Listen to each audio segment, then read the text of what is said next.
Alors, bonsoir tout le monde et bienvenue à cette séance publique du 8 mai. Alors, vous avez l'ordre du jour. Il y aura peut-être, avant qu'on procède à l'adoption, quelques modifications. Vous dire qu'on a retiré le point 7.3 concernant là, une libération d'un paiement définitif, donc ce sera reporté à une séance ultérieure. Et on va ajouter un point 16.1 aussi. On a octroyé notre contrat des 3 parcs ce matin, donc on va passer la résolution ce soir. Alors, avec ces modifications, est-ce que j'ai quelqu'un pour en faire la proposition? On va faire la proposition, Monsieur Jutra, M. Biron, merci beaucoup. Peut-être juste un petit clin d'œil avant qu'on commence, puisque Mme Veillette est avec nous, quand même la féliciter pour les prix remportés. Félicitations Marie-Ève. C'est le fun en plus, tu es avec nous ce soir, donc ça me permet de souligner un prix 3e position dans la catégorie santé bien-être, 2e position dans la catégorie environnement et agroalimentaire et la 1re position dans la catégorie photographie pour l'impact visuel. Félicitations. Alors, c'était notre moment touchant de la soirée. On va continuer. Examen de la correspondance en commençant 4.1, Maître Loisel. Ah oui, mais oui, moi je suis là, c'est ça que ça fait quand je sors de mon texte. Donc, on avait point 3, procès verbal, on avait la séance ordinaire du 17 avril dernier et on a eu aussi une séance extraordinaire le 1er mai dernier. Et quelques sujets à l'ordre du jour, on avait entre autres, on a donné un mandat pour l'étude de circulation, on avait aussi une demande de financement pour la route verte, entre autres. Donc,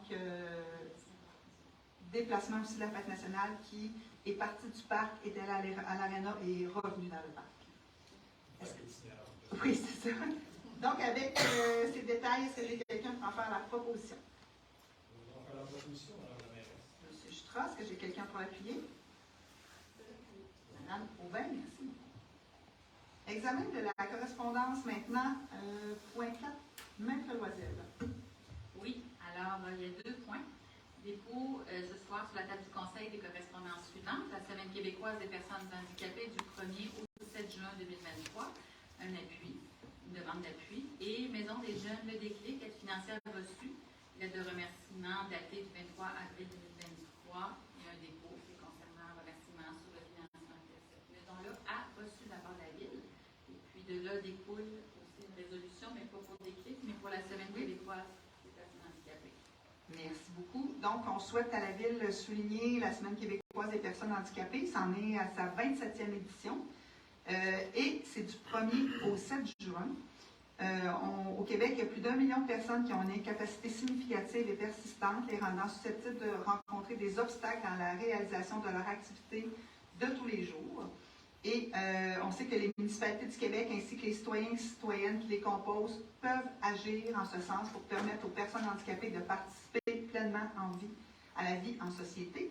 Alors, la résolution est toute simple, c'est de décréter la Semaine québécoise des personnes handicapées 2023 du 1er au 7 juin prochain et d'inviter la population à s'y impliquer. Est-ce que j'ai quelqu'un pour en faire la proposition? Monsieur Biron, est-ce que j'ai quelqu'un pour l'appuyer? Je peux l'appuyer. Monsieur Massé, merci beaucoup. Point 5 maintenant, dépôt des rapports, Maître Loisel.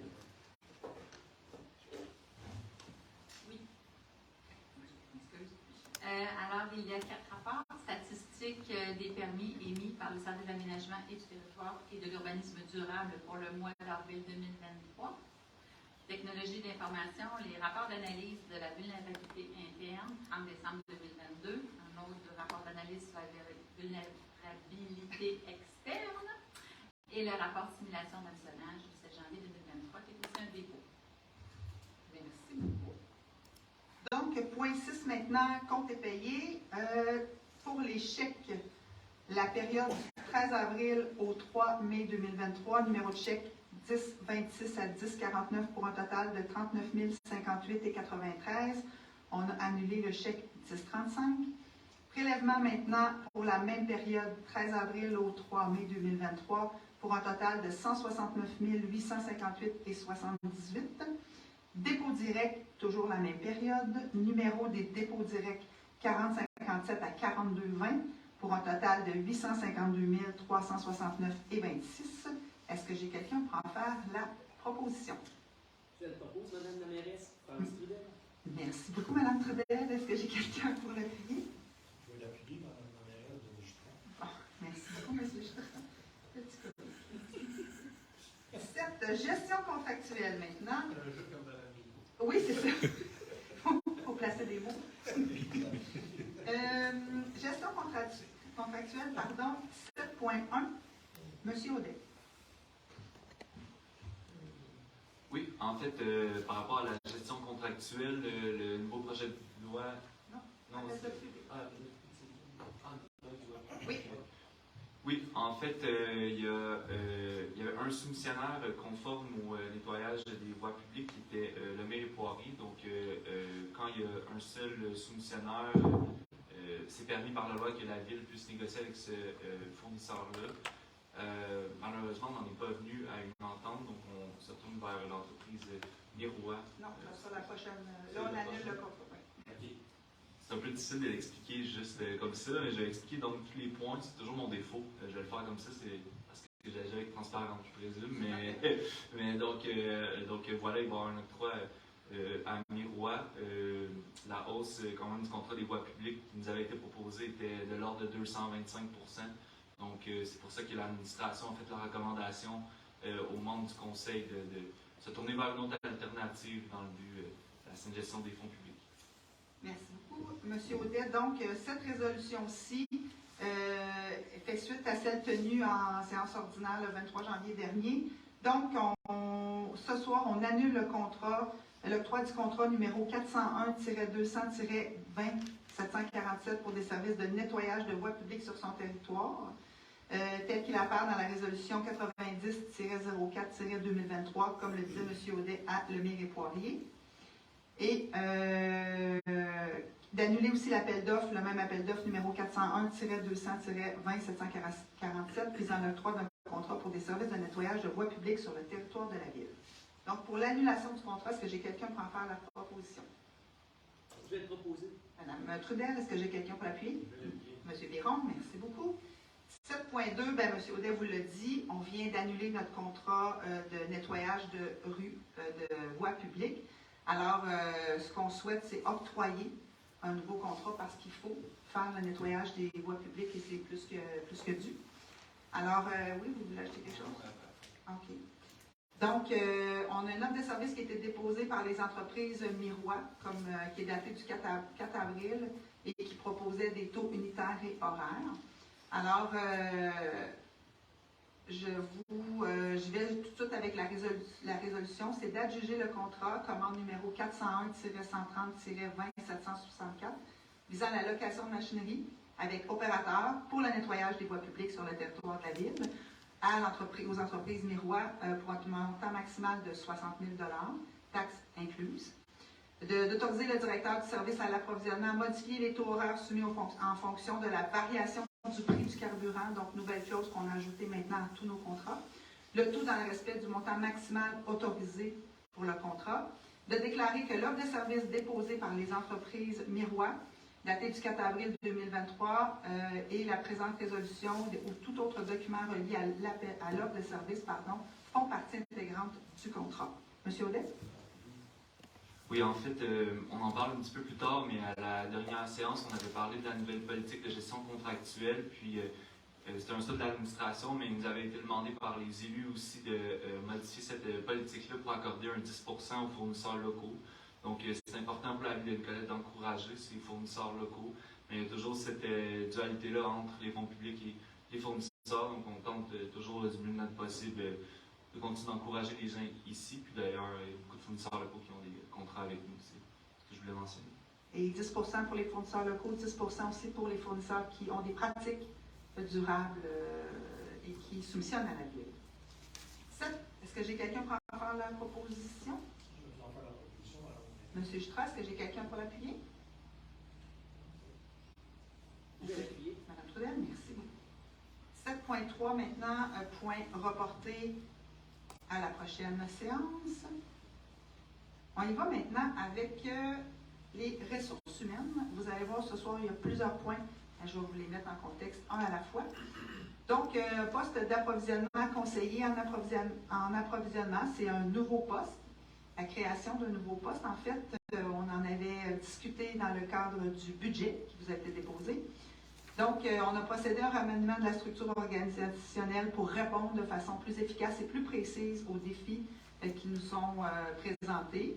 Il y a eu de nombreux changements à la Ville, à l'acceptation du nouveau budget, au déploiement de grands dossiers au sein de la Ville, mais surtout au sein de l'approvisionnement. On a énormément de contrats, donc c'était important qu'on se dote d'un tel service.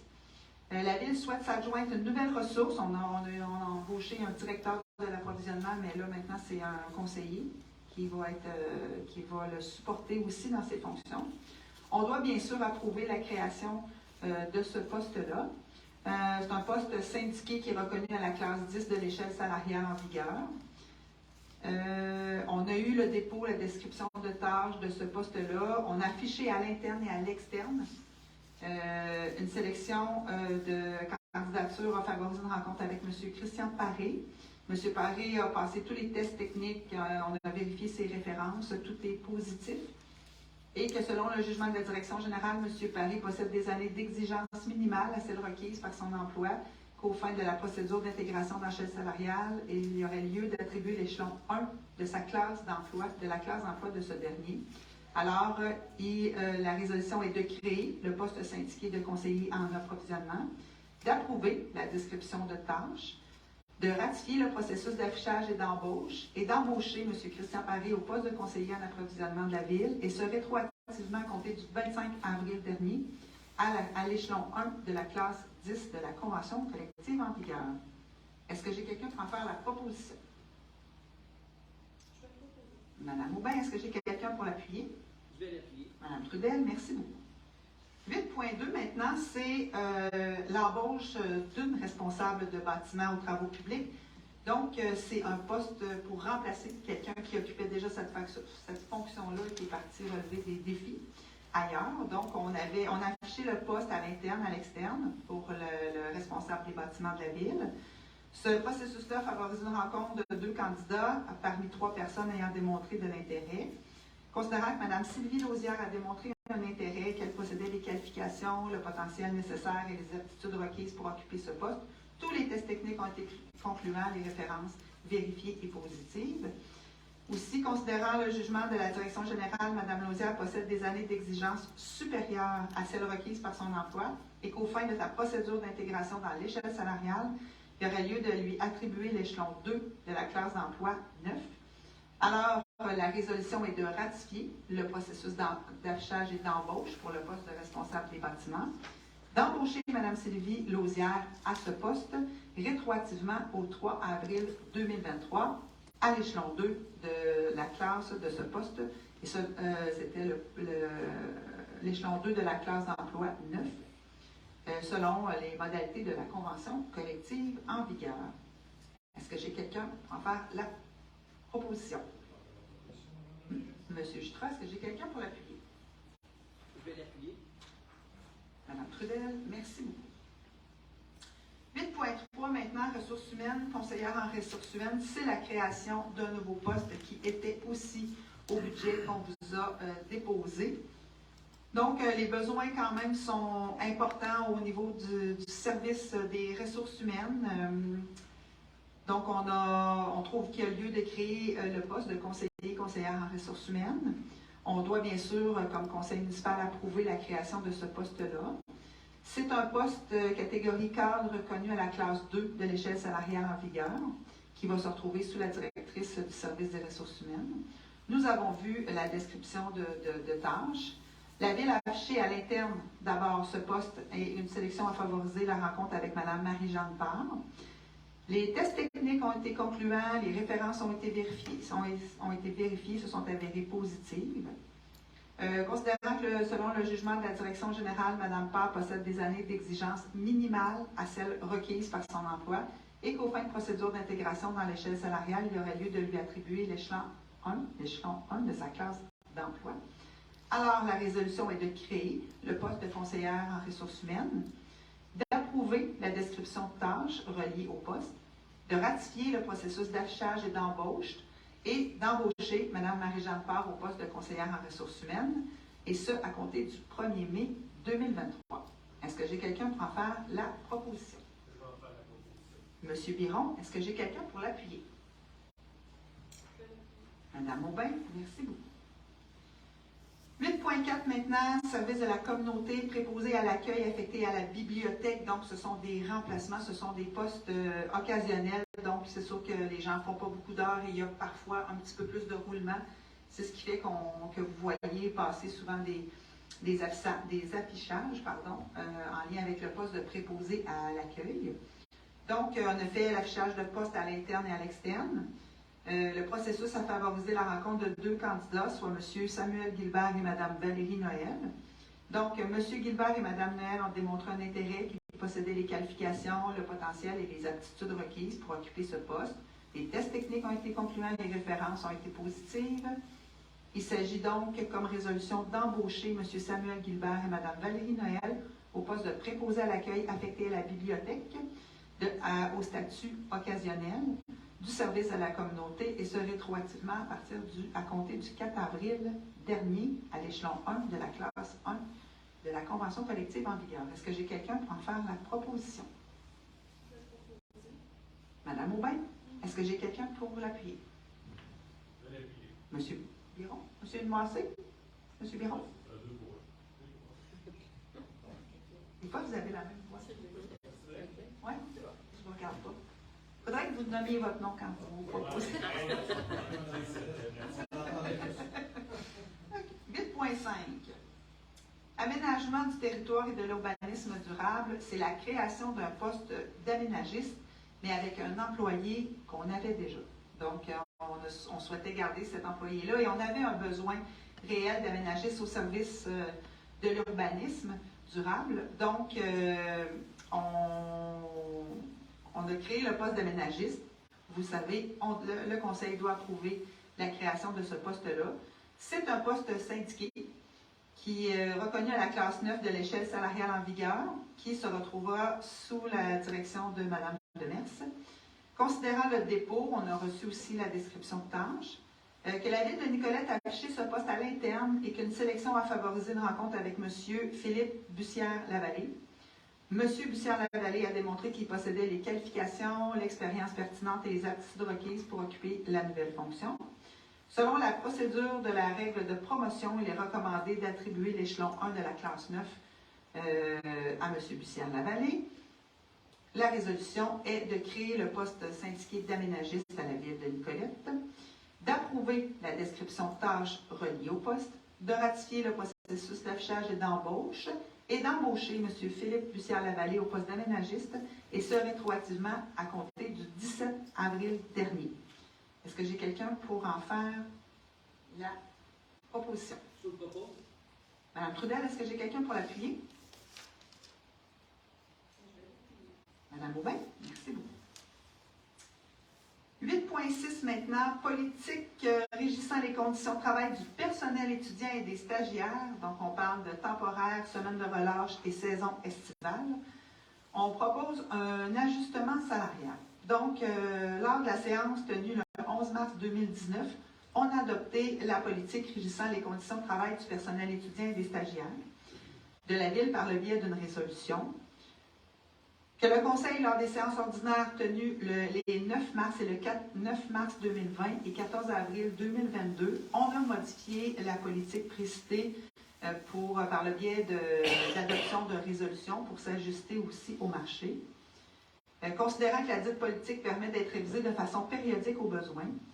Considérant aussi qu'on souhaite rester compétitif dans le cadre de l'embauche d'étudiants, et là je vous parle principalement des camps de jour, pouvoir recruter du personnel qualifié dans le marché de l'emploi actuel. Donc, nos équipes ont travaillé fort pour tenter de recruter, entre autres, des moniteurs qui peuvent s'occuper des enfants qui ont des besoins particuliers et qui sont aussi présents au camp de jour. On s'est adressé aux maisons de formation, on a contacté le CIUS pour essayer de profiter de leur réseau pour attirer ces gens-là. Malheureusement, on n'a pas eu de candidature. Et on se disait aussi que de plus en plus, les villes se retrouvent à gérer des responsabilités qui ne leur incombent pas en temps normal. Effectivement, on parle entre autres d'écoles, de terrains qu'on doit donner. On parle de plus en plus de santé qu'on nous refile plus ou moins subtilement. Et là, les camps de jour, on se doit, en fait, on ne se doit pas, on pourrait le confier à une autre organisation. On a choisi chez nous de maintenir un camp de jour à la ville, mais on se doit d'offrir des services à des enfants qui ont des besoins particuliers. Et là, ça devient un peu notre enjeu de, un, trouver ces gens-là, et de deux, de les rémunérer de façon à être attractifs. Donc, ce que notre équipe nous a proposé et ce à quoi on adhère, c'est pour ça qu'on a cette résolution-là ce soir, c'est qu'on va changer la section 3 de notre politique et on va y aller pour les moniteurs, le salaire minimum, on avait additionné de 1 $, mais qu'on pense que ce serait mieux de l'additionner de 2 $. La politique dit qu'on doit augmenter d'1 $, salaire minimum plus 1 $. Ce qu'on nous propose et la résolution qu'on adopte ce soir, c'est salaire minimum plus 2 $. Même chose pour l'accompagnateur. Le salaire minimum additionné d'un montant déterminé par la direction du service, qu'il y aurait lieu qu'elle prévoit le salaire minimum additionné d'une somme de 3 $. Et le coordonnateur, donc la personne qui s'occupe du camp de jour, c'est le salaire minimum additionné d'une somme de 3,50 $, mais on pense plutôt qu'une somme de 4 $ serait plus pertinente pour tenter d'être attractif. Et je vous dirais qu'après avoir essayé toutes sortes de techniques, on souhaite que celle-là soit efficace. Alors, avec tout ce que je viens de vous nommer, je prendrai quelqu'un pour en faire la proposition. Je vais vous proposer dans la Monsieur Mancé, est-ce que j'ai quelqu'un pour l'appuyer? Monsieur Biron, merci beaucoup. Pardon? Oui. 8.7 maintenant, ressources humaines, l'embauche d'un stagiaire. On s'est aussi doté d'une politique, on a une politique, je vous l'ai dit tantôt, qui régit les conditions de travail du personnel étudiant et des stagiaires. On s'est mis un budget aussi au dernier budget municipal, on s'est mis un montant pour pouvoir accueillir des stagiaires tout au long de l'année. Donc, c'est vraiment dans cet esprit-là qu'on a une demande et qu'on a une jeune fille qui a manifesté un intérêt, qui est Mme Laurie Martel, pour que les qualifications et l'expérience pertinente, les aptitudes requises pour occuper diverses fonctions reliées à un poste de stagiaire en ressources humaines. Les vérifications utiles ont été faites. La recommandation est positive. Alors, la résolution est d'embaucher Mme Laurie Martel à titre de stagiaire en ressources humaines pour la période s'échelonnant du 16 mai au 25 août. Donc, c'est vraiment pour la période estivale 2023. Selon les modalités des conditions retrouvées à la politique nommée précédemment. Est-ce que j'ai quelqu'un pour en faire la proposition? Je vais vous proposer. Madame Trudel, est-ce que j'ai quelqu'un pour l'appuyer? Monsieur Jutra, merci beaucoup. 8.8 maintenant, convention collective entre la Ville de Nicolette et le syndicat des pompiers. Donc, c'est la signature. On a passé dans le cadre de la dernière séance, Maître Loisel, la convention collective avec nos cols bleus, nos cols blancs. Donc, ce soir, on a signé, on a terminé les négociations avec nos pompiers. La convention collective précédente prenait fin au 31 décembre 2021. Les négociations ont eu lieu depuis. Un entente de principe intervenant entre le syndicat et les pompiers Nicolette et le comité de négociation de la Ville. Alors, la résolution est d'autoriser la nouvelle convention collective entre la Ville de Nicolette et le syndicat des pompiers de Nicolette fixant les conditions de travail des employés syndiqués appartenant à ce dernier pour le 1er janvier 2022 au 31 décembre 2017 et d'autoriser la 2027, effectivement. 17, ce serait déjà échu. D'autoriser la mairesse ou en son absence la mairesse suppléante, le directeur général ou en son absence le directeur général adjoint à signer pour et au nom de la Ville de Nicolette la convention collective entre la Ville et le syndicat des pompiers pour une période s'échelonnant du 1er janvier 2022 au 31 décembre 2027. Est-ce que j'ai quelqu'un pour en faire la proposition? Je vais en faire la proposition, Monsieur Jutra, est-ce que j'ai quelqu'un pour l'appuyer? Madame Aubin, merci beaucoup. Dernier point de la section ressources humaines, aménagement du territoire et urbanisme, embauche d'un inspecteur en urbanisme. Donc, on aura un congé de paternité dans le département de l'urbanisme, de l'aménagement et de l'urbanisme durable. En fait, on aura 2 congés de paternité. puisque c'est la dernière fois que vous voyez notre directeur général jusqu'au mois de septembre. Alors, comme M. Bussière-Lavallée quittera pour son congé de paternité, on souhaite le remplacer parce que le service de l'urbanisme ne chôme pas. Pas que M. Audet chôme. Non, je pense pas. Donc, tout le processus d'engagement a favorisé la rencontre avec une candidate qui est aussi une ancienne employée occasionnelle qu'on connaît bien. Donc, il s'agit de Mme France Delisle, qui a démontré un intérêt. Elle possède évidemment les qualifications, mais aussi toutes les connaissances de la ville, des processus, des équipes. Les aptitudes, bien sûr, pour occuper un poste d'inspecteur en urbanisme à la ville de Nicolette. Considérant qu'elle possède aussi des années d'exigence supérieures à celles requises par son emploi et qu'au fin de la procédure d'intégration dans l'échelle salariale, il y aurait lieu de lui attribuer l'échelon 2 de la classe 9. Alors, la résolution est de ratifier le processus d'affichage et d'embauche du poste d'inspecteur en urbanisme de la ville, d'embaucher Mme France Trudel au poste d'inspecteur. Non. Ah, voyons. Je suis votre conseillère, votre mairesse suppléante. Je me sens assez balise. Non, je ne vais pas vous envoyer à l'urbanisme. France Delisle au poste d'inspecteur en urbanisme au sein de la ville, au statut d'employé occasionnel à raison de 4 jours par semaine, équivalent à 28 heures, et ça pour la période s'échelonnant du 22 mai au 1er septembre 2023, le tout à l'échelon 2 de la classe d'emploi 9. Est-ce que j'ai quelqu'un pour en faire la proposition? Monsieur Jutras, est-ce que j'ai quelqu'un pour l'appuyer? Je vais l'appuyer. Merci beaucoup, Mme Trudel. Service de l'aménagement et de l'urbanisme durable, maintenant 9.1, concernant l'affichage de l'enseigne temporaire Festival Génération. Madame Demers. Oui, donc nous avons eu une demande déposée par les représentants du Festival Génération, une demande pour l'autorisation d'installer des enseignes temporaires pour annoncer la tenue du festival et sa programmation. Donc, sur 3 propriétés appartenant à la ville de Nicolette. La durée de la présence des enseignes serait du 17 juin au 25 juillet 2023. Le festival se déroule du 20 au 22 juillet 2023. Les sites concernés sont l'intersection Louis Fréchette, rang du Grand Saint-Esprit, l'îlot sur la rue des Récollets et du boulevard Louis Fréchette, ainsi que le parc Marguerite-Dugas.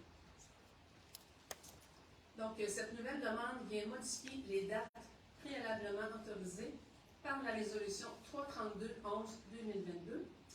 Le tout est autorisé selon les normes du règlement de zonage et celui du règlement général 77-2004 concernant les sites appartenant à la ville de Nicolette.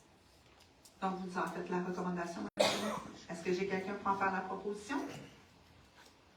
Je vais le proposer. Madame Trudel, est-ce que j'ai quelqu'un pour l'appuyer? Madame Aubin, merci beaucoup. Service du greffe et des affaires juridiques, 10.1, effondrement du garage municipal, désistement sans frais. Maître Loisel.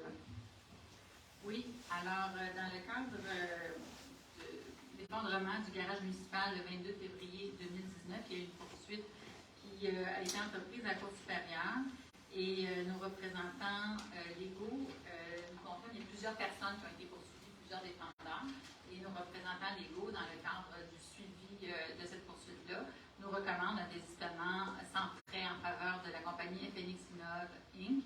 dans le dossier donc la Cour supérieure portant le numéro 400-17-00-56-49-211 et soyez assurés que cela n'est pas en péril aucunement les sommes qui nous sont dues ou qui nous seraient dues suite à un jugement potentiel qui peut être rendu.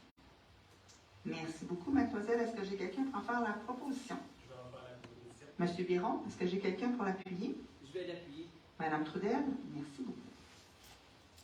Comité consultatif d'urbanisme maintenant, donc nomination de certains membres qui étaient déjà sur le comité. Donc, il s'agit d'un renouvellement de mandat qui vont venir à échéance. Là. Donc, la résolution est toute simple, c'est de nommer pour une période de 2 ans, soit du 14 mai 2023 au 13 mai 2024, les personnes suivantes à titre de membres citoyens sur le comité consultatif en urbanisme. Donc, je parle de Mme Marc-Claude Durand, Mme Louise Morin, M. Louis Roy et M. Maxime Veillette. Est-ce que j'ai quelqu'un pour en faire la proposition? Madame Aubin, est-ce que j'ai quelqu'un pour l'appuyer? Je vais l'appuyer. Madame Trudel, merci beaucoup. Services administratifs et trésorerie, 11.1, ministère des Transports et de la Mobilité durable. On parle du programme de subvention de transport adapté 2022 Bougibus. Monsieur Allaire. Oui, dans le fond, on parle de l'année 2022 dans le cadre de Bougibus, parce qu'en 2023, le tout a été transféré à la MRC, Nicolas Yamaska. Donc, c'est que, dans le fond, c'est d'aller chercher les sous qui restaient là, au niveau du ministère des Transports et de la Mobilité durable. Certains, dans le fond, on avait des objectifs de déplacement au niveau de Bougibus qui ont été respectés. Donc, la réduction de compte a été faite pour aller chercher la somme supplémentaire pour, dans le fond, obtenir là, les sous et continuer à opérer les services de transport collectif et de mobilité sur le territoire. Donc, c'est de demander là, au ministère de verser les montants pour procéder à l'encaissement et également d'autoriser le directeur général adjoint à signer tout document, dans le fond, par rapport à ça, et de transmettre la résolution au ministère des Transports et de la Mobilité durable. Merci beaucoup, M. Allaire. Est-ce que j'ai quelqu'un pour en faire la proposition? Je vais vous en faire la proposition, Mme la mairesse. M. Jutra, est-ce que j'ai quelqu'un pour l'appuyer? M. Biron? Oui. Merci. Vous me jouez des tours en changeant de voix.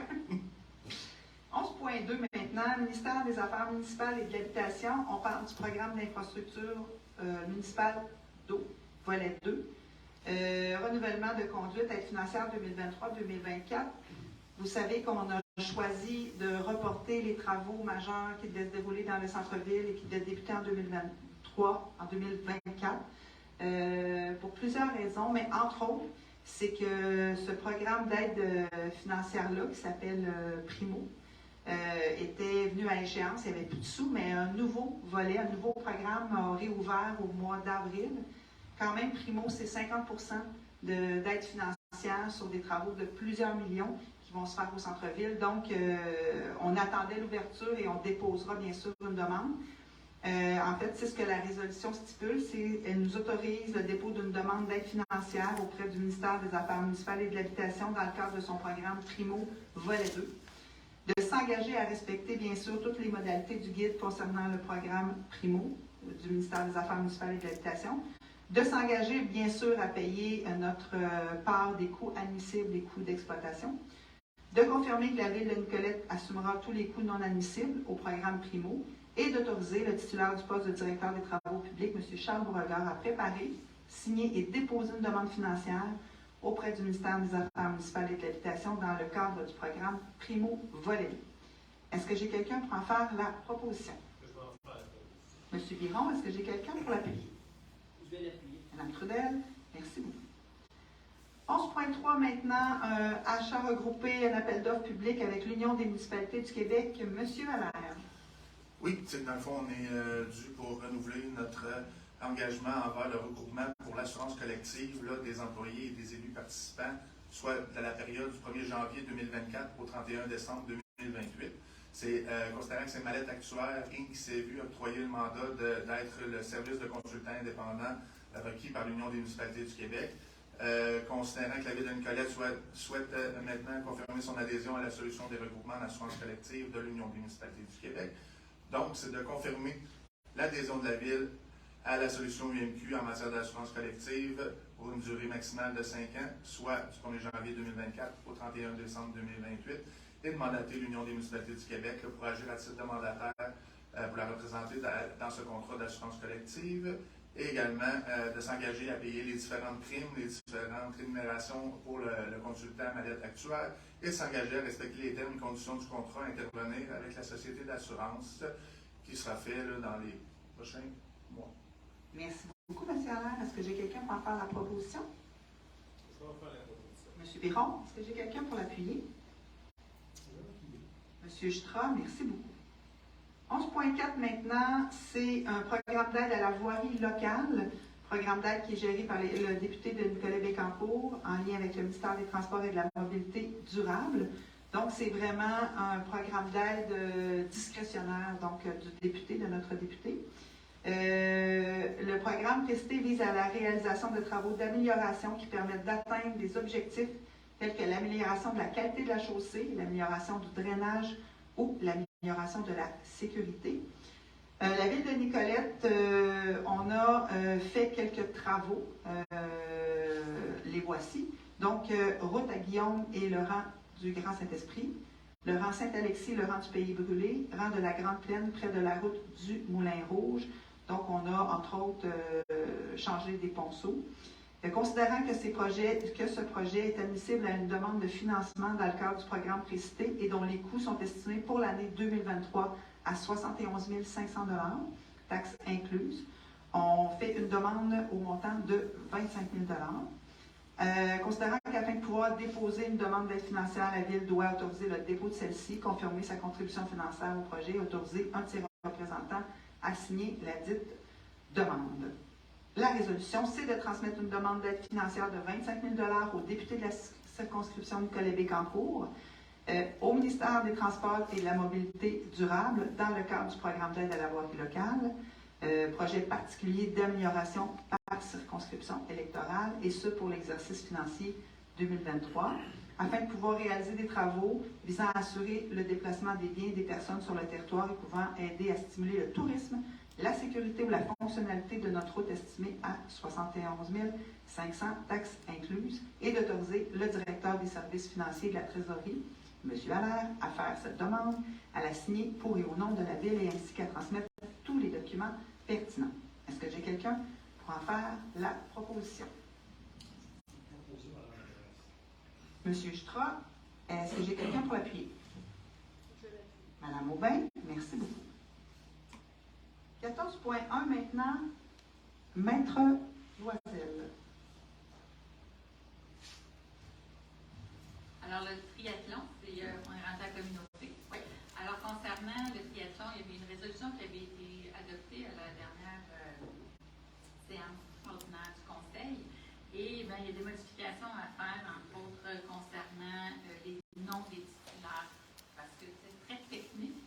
Le triathlon Les Éclairs a comme deux entités juridiques, donc triathlon Nicolet et triathlon Les Éclairs.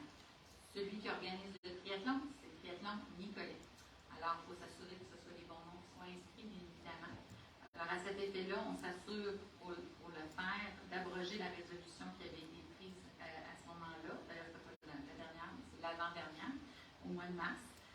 Donc, d'abroger la résolution 70-03-2023 à tout un fait de droit et d'autoriser la tenue par l'organisme triathlon Nicolette de la compétition de triathlon fédérée par Triathlon Québec, et ce, de 8h à 16h les 20 et 21 mai, dans les rues du Carmel de Monseigneur Bruno, ainsi qu'au boulevard Louis Fréchette, et d'autoriser pour la tenue de cet événement, pour les mêmes dates, la fermeture et le contrôle des rues du Carmel et de Monseigneur Bruno, et de demander à l'organisme Triathlon Nicolet d'informer le ministère des Transports et de la Mobilité durable du Québec que la Ville de Nicolet ne s'objecte pas à la fermeture ou au contrôle du boulevard de Fréchette, et ce, pour la tenue de l'événement précité. Demander au service de la communauté d'assurer le suivi de ces dossiers auprès des divers services de la Ville de Nicolet, et notamment auprès du service de la sécurité incendie, transmettre à l'organisme la présente résolution et la transmettre aussi à la Sûreté du Québec. Merci beaucoup, mademoiselle. Est-ce que j'ai quelqu'un pour en faire la proposition? Monsieur Massé, est-ce que j'ai quelqu'un pour l'appuyer? Madame Aubin, merci beaucoup. 14.2, pour faire suite à ce que Maître Loisel vous expliquait, on démarre les affaires. Donc, le financement va au triathlon Les Éclairs. Alors, il s'agit de remettre une somme de 18 875 $ à l'organisme Triathlon Les Éclairs pour l'organisation, afin qu'il puisse poursuivre sa mission d'offrir des activités variées dans 3 disciplines du triathlon, soit la natation, le cyclisme et la course à pied, ainsi que des cours dans ces secteurs d'activité, et organiser un camp de jour estival pour les jeunes de 4 à 12 ans. Est-ce que j'ai quelqu'un pour en faire la proposition? Monsieur Massé, est-ce que j'ai quelqu'un pour l'appuyer? Madame Aubin, merci beaucoup. 14.3 maintenant, le challenge 255 de Bétifèvre, donc l'autorisation pour cet événement. Donc, la demande de l'organisme sans but lucratif, le groupe Récréo-Jeunesse de Bétifèvre, qui supporte le challenge 255, souhaite l'événement aura lieu du 17 au 20 août. C'est la 17e édition du challenge. Considérant qu'il y a lieu aussi d'autoriser la tenue de l'événement, la résolution est d'autoriser conditionnellement au respect des règles de sécurité routière et des règlements municipaux le groupe Récréo Jeunesse de Bitfeld, qui s'occupe du Challenge 255 à tenir du 17 au 20 août 2023, la 17e édition du Challenge, de ne pas s'objecter conditionnellement au respect des règles de sécurité routière et des règlements municipaux à la fermeture de la route 132 pendant la durée de l'événement sur le territoire de la ville de Nicolette, soit du vendredi 18 août 9h au dimanche 20 août 2023, ou qu'elle soit bloquée ou contrôlée, et ce, entre le rang de la Grande Ligne et le pont Pierre-Roy, tout en laissant la circulation locale et les visiteurs de l'événement à circuler, bien sûr. D'autoriser conditionnellement au respect des règles de sécurité routière et des règlements municipaux que la circulation de la route 132 entre le rang de la Grande Ligne et le pont Pierre-Roy soit déviée vers le rang de la Grande Ligne et sur le chemin du Pays Brûlé, et ce, du 18 août au 20 août.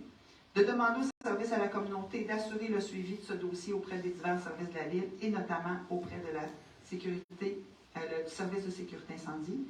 De transmettre aussi la résolution à la Sûreté du Québec et d'autoriser le groupe Récréo Jeunesse de Bitfeld, qui est en charge le Challenge 255, de transmettre la présente résolution au ministère des Transports et de la Mobilité durable du Québec. Est-ce que j'ai quelqu'un pour en faire la proposition? Monsieur Biron, est-ce que j'ai quelqu'un pour l'appuyer? Madame Aubin, merci.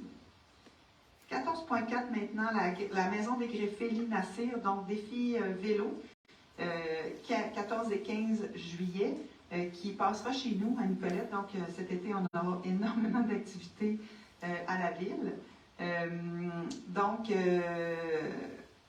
La résolution est toute simple. C'est d'autoriser conditionnellement, bien sûr, au respect des règles de sécurité routière et des règlements municipaux, la maison des greffés Linassir de tenir les 14 et 15 juillet prochains la 17e édition du défi vélo, de ne pas s'objecter ou d'autoriser conditionnellement, toujours au respect des règles de sécurité routière et les règlements municipaux, concernant la non-utilisation du vélo sur le pont du rang de l'île pendant la durée de l'événement précité.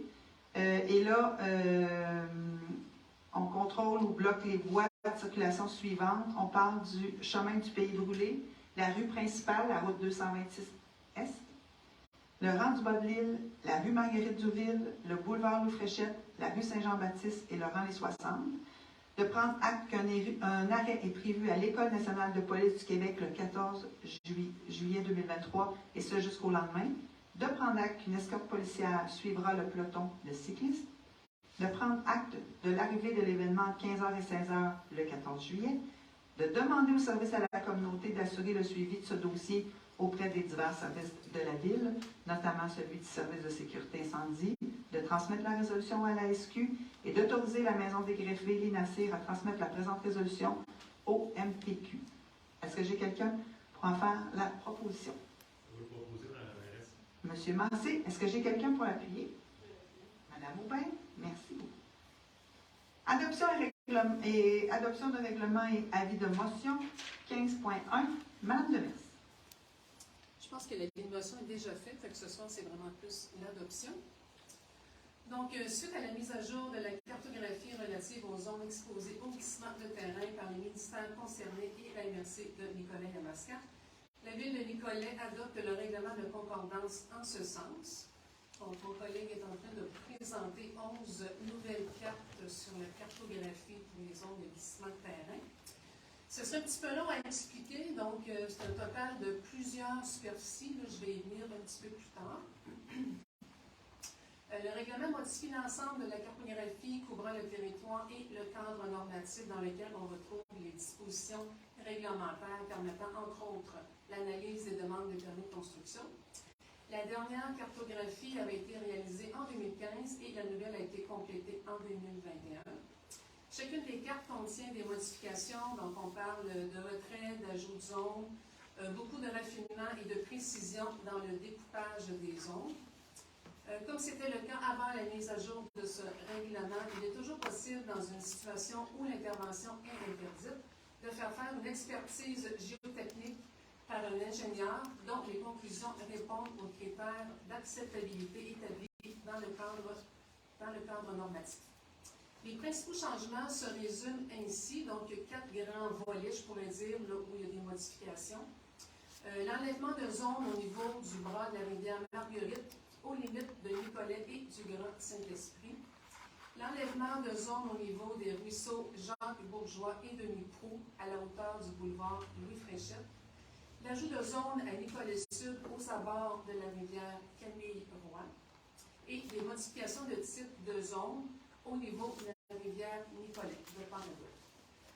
Donc, on est capable de vous dire qu'au total, les superficies en 2015-2022 représentaient 37,8 km².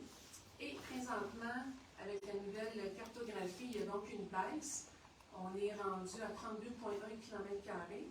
Donc, il y a un différentiel de 4,5 %. On peut dire que le territoire est un peu gagnant. Il y a moins de zones de mixement de terrain, mais il y a quand même des modifications là, sur les localisations. Et bon, j'ai fait le tour. Donc, tout ce qui est cours d'eau, talus, escarpés et tout, là, il y a des zones de mixement de terrain. Donc, les citoyens doivent venir consulter les cartes auprès du service et on pourra répondre davantage aux précisions. Et voilà. Merci Voici beaucoup. l'adoption du bilan. Merci beaucoup, Mme Demers. Est-ce que j'ai quelqu'un pour en faire la proposition? Je vais le proposer. Mme Trudel, est-ce que j'ai quelqu'un pour appuyer? Je vais l'appuyer. Mme Aubin, merci beaucoup. 15.2 maintenant, un second projet de règlement. Mme Demers. Oui, donc on parle du règlement 466-2023, modifiant le règlement du zonage pour l'ajout de l'usage C1E-04 dans la zone H03-314. Donc, mon collègue est en train de vous présenter la zone concernée, qui est au port Saint-François, donc à l'intersection de la route du port et de la rue du camping. L'objectif est d'autoriser, donc d'ajouter l'usage bureau d'entreprise, l'usage C1E04 du groupe commercial dans la zone concernée. Donc, j'ai mis une petite étoile pour représenter le commerce plus précisément. Le règlement entrera en vigueur à la suite du certificat de conformité de la MRC.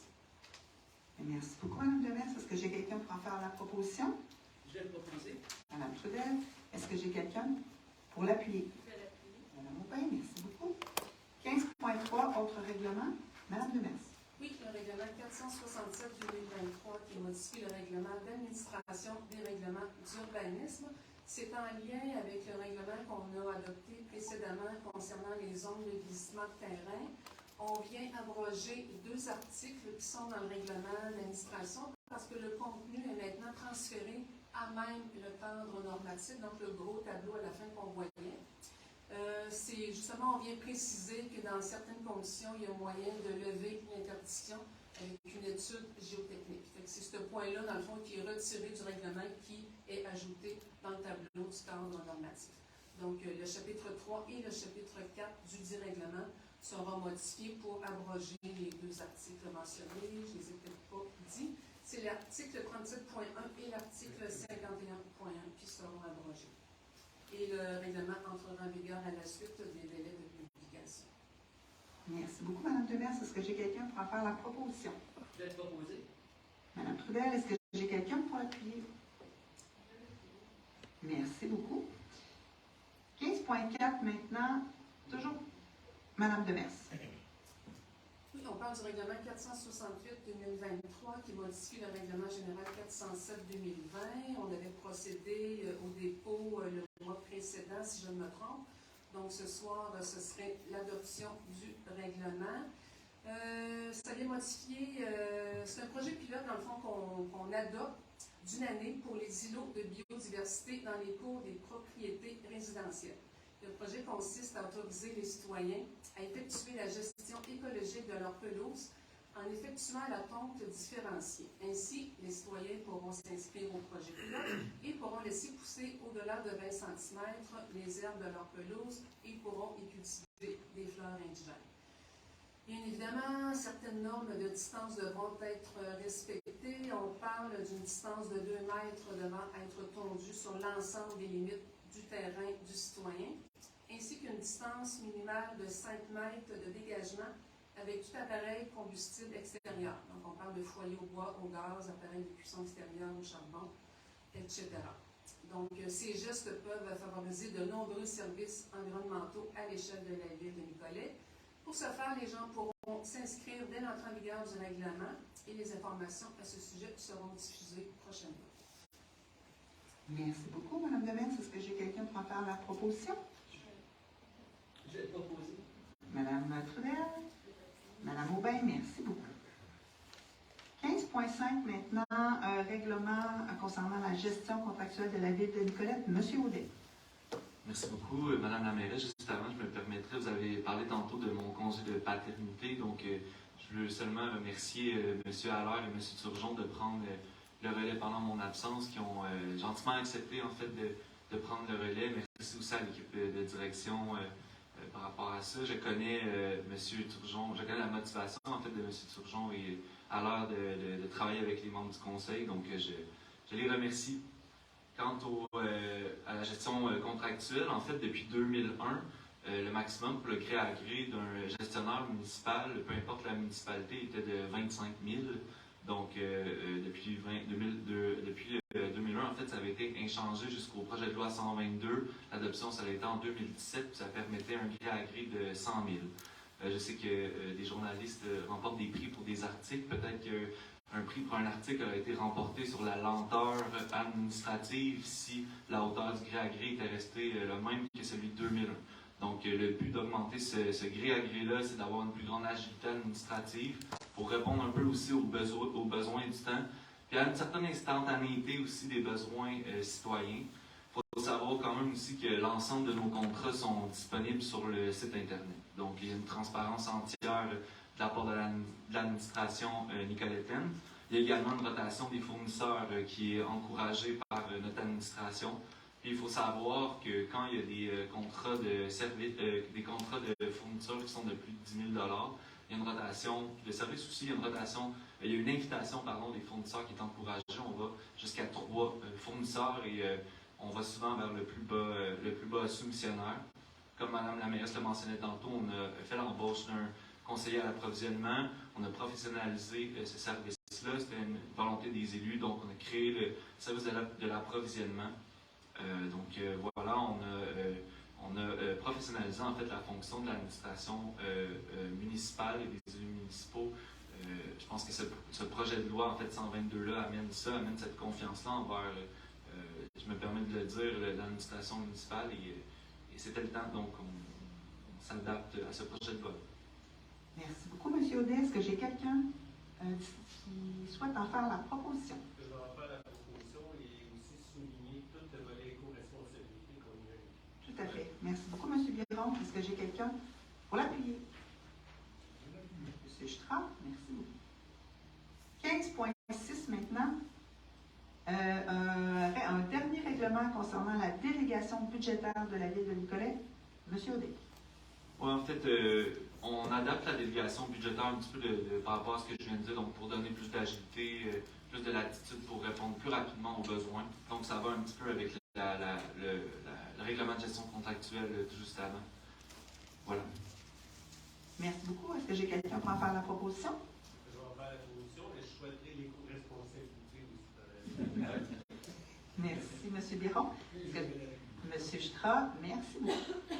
Donc, avant de vous céder la parole pour la période de questions, nous avions un point en addition à l'ordre du jour, 16.1, qui concerne l'appel d'offres public en lien avec les travaux publics. Je pense que je n'ai pas le bon titre. Sur les 3 parts. Mais le reste est bon, Maître Loisel? OK, on part avec ça. Oui, c'est ça. Donc, on a lancé un appel d'offres public le 1er avril 2023. On a ouvert les soumissions ce matin, le 8 mai 2023 à 9h30.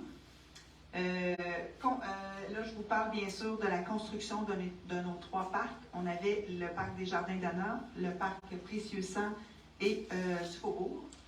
Donc, 3 parcs qu'on pouvait soumissionner de façon distincte ou de façon ou pour les 3. C'était possible dans ce qu'on avait mis dans notre devis. Alors, allons-y pour le parc du Faubourg. On a reçu 6 soumissions, ce qui est excellent. On était vraiment, vraiment contents de ça.